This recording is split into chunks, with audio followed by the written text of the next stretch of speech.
इसमें हम voltage amplifier voltage series feedback पे बात करेंगे। ठीक है, इसका मतलब ये है मिक्सिंग साइड में सीरीज में वोल्टेज लगा हुआ है और संट कर रहे हैं हम इनपुट मतलब आउटपुट साइड से संट कर रहे हैं। ये ऐसे इसको लाया बीटा को, ये यहाँ से ये संट कर दे रहे हैं, ये हमारा RL है। ठीक, और एम्पलीफायर की बात करें तो कन्वर्जन, तो ये वोल्टेज टू वोल्टेज एम्पलीफायर है। यहाँ वोल्टेज सोर्स दिख रहा है और आउटपुट में भी वोल्टेज सोर्स दिख रहा है। ठीक, अब इसमें हम सबसे पहले ये एक मान लेता हूँ ये इन्वर्टिंग एम्पलीफायर है। ठीक है, जिसमें फीडबैक गेन होता है निगेटिव। तो ऐसे केस में जो हम लिखेंगे आउटपुट वोल्टेज वी फीडबैक किसका होगा, बीटा का होगा। ये जो वोल्टेज यहाँ आ रहा है जो बीटा से निकल के आ रहा है, ये प्लस माइनस ऐसे कह लो, तो ये फीडबैक वोल्टेज VF है।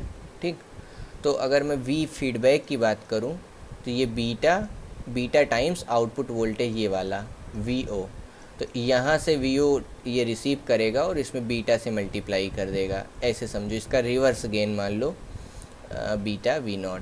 ठीक, और ये एम्पलीफायर है, इसका गेन A मान लेते हैं। ठीक, और ये VS है, ये VF है, तो मैं मान लेता हूँ ये माइनस प्लस ऐसे लगा हुआ है। तो यहाँ अगर मैं ऐसे KVL लगा के देखूँ तो, और मुझे ये वाला वोल्टेज फाइंड करना है, इसको मैं बोल रहा हूँ VI। ठीक, तो जो VI वोल्टेज होगा, VI ये क्या होगा, तो VI होगा V source minus V feedback. ठीक, अब V फीडबैक क्या है, V फीडबैक है अपना बीटा V0 है, तो VI क्या हो जाएगा, VS माइनस बीटा V0। ठीक, इसी को हम अगले स्टेप में क्या लिख सकते हैं, अब एक चीज़ और हम जानते हैं, आउटपुट वोल्टेज VO क्या होता है, A टाइम्स V इनपुट, ये वाला वोल्टेज, इसमें A से मल्टीप्लाई कर दो तो आउटपुट साइड का वोल्टेज मिल जाएगा। तो V आउटपुट को हम क्या लिख सकते हैं, A टाइम्स इक्वेशन 1 बोल दो, इसको 2 बोल दो,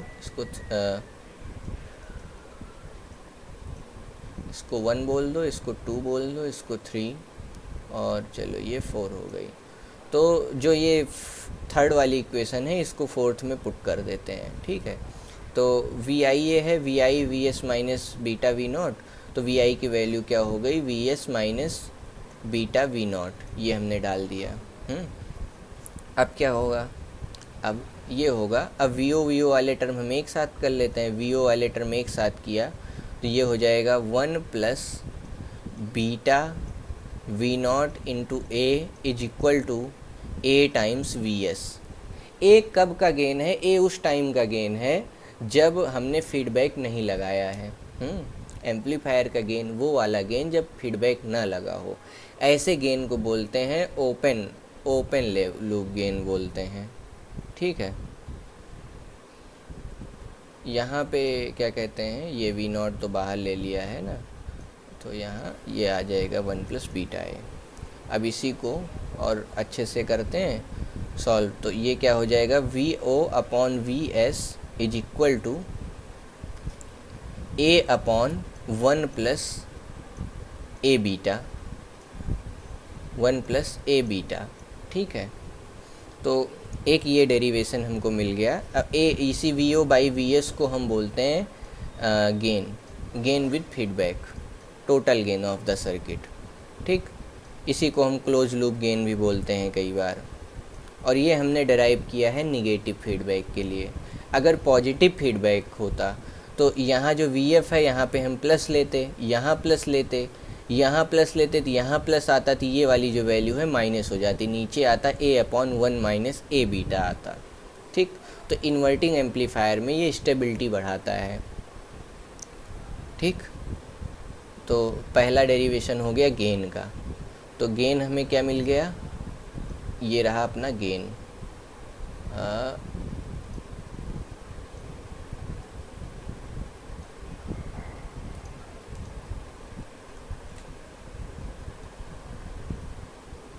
ये हो गया है गेन, तो गेन लिख देते हैं अगले केस में, AF इक्वल टू ये gain with feedback, AF equal to gain without feedback upon one plus beta into A. ठीक, अगर ये beta A is very very greater than 1 है, अगर इफ़, तो हम इसी चीज़ को लिख सकते हैं ए अपॉन बीटा ए। ठीक है, तो ए एफ क्या हो जाएगा, ए कैंसिल हो जाएगा और ये आ जाएगा 1 बाई बीटा। ठीक, तो इसमें नॉइज जो आएगी, नॉइज इंक्रीज नहीं होगी। ठीक है, अब अगला डेरिवेशन करते हैं इनपुट इम्पीडेंस के लिए। इनपुट इम्पीडेंस हम कैसे कैलकुलेट करेंगे, तो इनपुट साइड का हमारे पास वोल्टेज होना चाहिए। वी आई, इनपुट वोल्टेज को हम लिख सकते हैं V I is equal to V S minus V feedback, पहले इक्वेशन से। इसी को हम लिख सकते हैं V S minus beta times V naught भी बोल सकते हैं इसको, है ना। लेकिन इस बार हम क्या करेंगे, हाँ ठीक है, बीटा वी नॉट बोल देते हैं इसको। चलो इसको बोल देते हैं V S minus beta V not. ठीक, अब हमारा ऑब्जेक्टिव ये है यहाँ आउटपुट ना आए, इसी को हम वी आई के टर्म में लिखें। वी एफ को वी आई के टर्म में हम लिखना चाहते हैं, तो वी एफ को जब वी आई के टर्म में हम लिखना चाहेंगे तो कैसे लिखेंगे?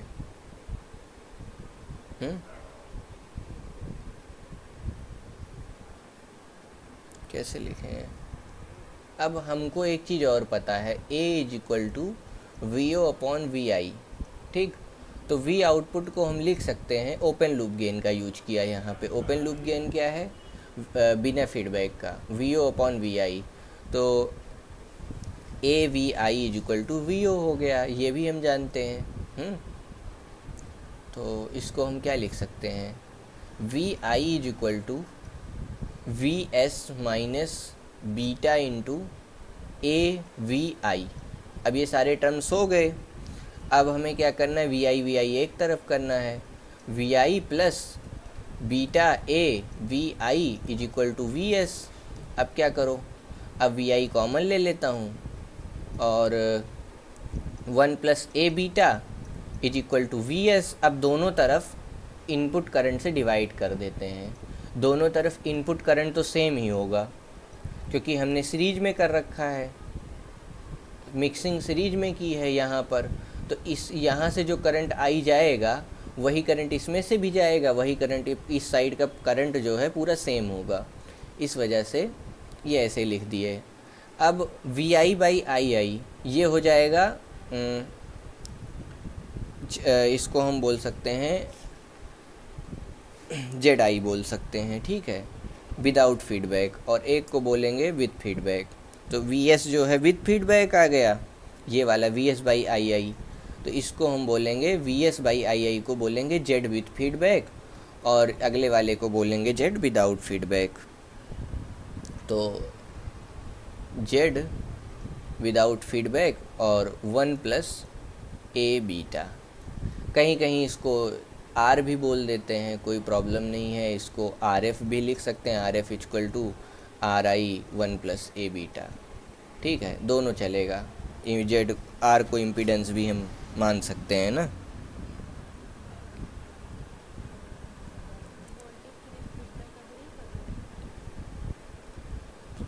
अब आउटपुट के लिए हम जो इक्वेशन हमेशा यूज करते आए हैं, V O is equal to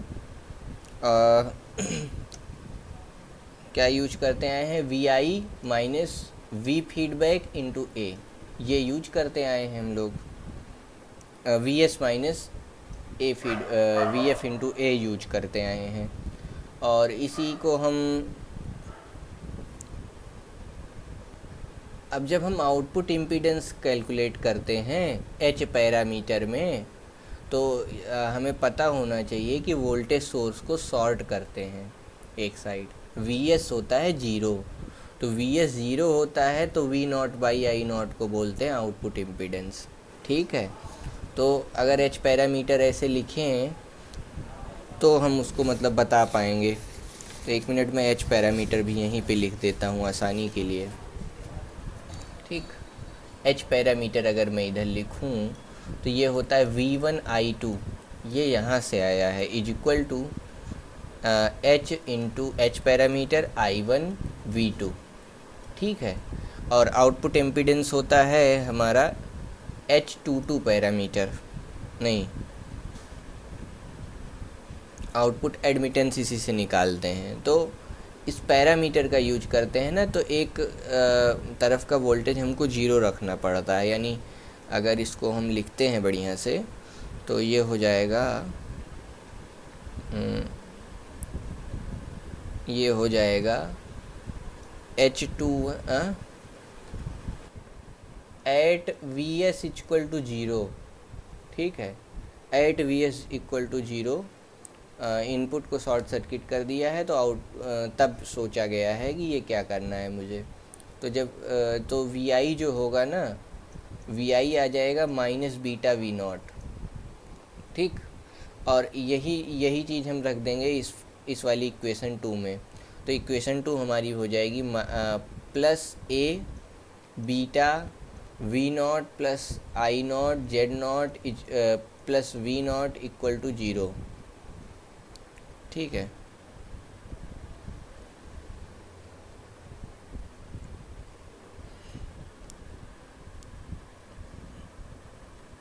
जो I0 करंट मतलब हम इसको लिख सकते हैं, V0 अगर कॉमन ले लेंगे तो 1 प्लस ए बीटा, ठीक है। और ये इसको इधर भेज देते हैं माइनस I0 Z0, ठीक। I0 जब नीचे आएगा, V0 कॉमन ले लिए हैं, तो V0 upon I0, V0 upon I0 करेंगे तो ये हमको क्या मिल जाएगा, Z0 माइनस Z0 अपॉन ये माइनस इधर रख दो, 1 प्लस ए बीटा, ठीक है। तो अब यहाँ कहीं माइनस प्लस का लोचा वही आउटपुट करंट में हो रहा होगा।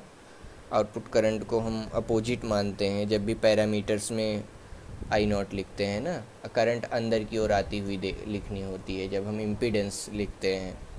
तो इसी को हम बोलते हैं जेड आउट। तो जेड आउट आ जाएगा Z0 अपॉन 1 प्लस बीटा ए बीटा, तो वही हो गया जेड फीडबैक हो गया Z upon 1 plus A beta. Sensitivity निकालने के लिए क्या करेंगे हम, ए फीडबैक दिया है हमको ए अपॉन 1 प्लस बीटा ए, ठीक है, ठीक है। अब हम दोनों तरफ लॉग ले लेंगे, log A F is equal to A minus log log log of 1 plus beta into A, ठीक। इसको बोल देंगे पार्शियल डिफरेंशिएशन कर रहे हैं यहाँ। लॉग का पार्शियल डिफरेंशिएशन होता है del A F upon A F is equal to del A upon A minus del of 1 plus beta A का जब डेल करेंगे तो 1 तो ख़त्म हो जाएगा, तो यहाँ सिर्फ बीटा ए बचेगा अपॉन 1 प्लस बीटा ए, ठीक। अब बीटा यहाँ पर है कांस्टेंट, तो हम del A F by A F is equal to del A by del A common ले सकते हैं, del A by del A. तो यहाँ हमको मिल जाएगा 1 माइनस, और जब बीटा तो एक कांस्टेंट है तो डेल से बाहर आ जाएगा तो ये डेल ए हो जाएगा। ए कॉमन लेंगे तो ये आ जाएगा ए अपॉन 1 प्लस बीटा ए, ठीक। और यहाँ से ए कॉमन लिए हैं तो ए बीटा ऐसे आएगा ये, ठीक। अब ये 1 प्लस बीटा ए जब इसमें से घटाएंगे तो हमको क्या मिलने वाला है नेक्स्ट स्टेप में, वो अभी नेक्स्ट पेज पे देखते हैं।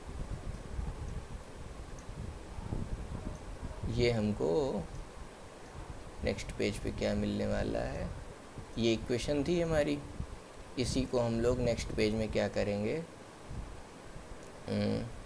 Del A F upon A F is equal to del A upon A 1 plus beta A ऊपर जाएगा, एलसीएम ले लेंगे, नॉर्मल फ्रैक्शन को घटा रहा हूँ, तो ये आ जाएगा 1 अपॉन 1 प्लस ए बीटा। तो सेंसिटिविटी क्या आ गई इस केस में, वो भी क्या हो रही है, रिड्यूस हो रही है। One plus A beta factor से। मैं बोल देता हूँ sensitivity of feedback equal to sensitivity of without feedback upon 1 plus A beta.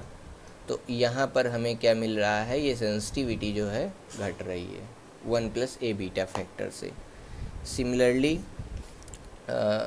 Bandwidth होती है वो इंक्रीज हो जाती है। जैसे अगर फीडबैक करने से, निगेटिव फीडबैक करने से सपोज हमारा बैंडविड्थ ऐसे था तो ये और बड़ा हो जाएगा, मतलब ये नीचे आ जाएगा कर्व, ऑब्वियसली ये ऐसे इंक्रीज हो जाएगा। बैंडविड्थ में इंक्रीज आता है, ये टी हो गया ट्रांसफ़र फंक्शन और ट्रांसफ़र फंक्शन और ओमेगा के बीच में, ठीक है, ये transfer function of J omega और ओमेगा। तो ये फ्रीक्वेंसी जो हमारी बैंडविड्थ है वो यहाँ पर इंक्रीज हो जाती है। किस फैक्टर से इंक्रीज होती है? Frequency is equal to F naught 1 plus A beta factor से फ्रीक्वेंसी इंक्रीज हो जाती है।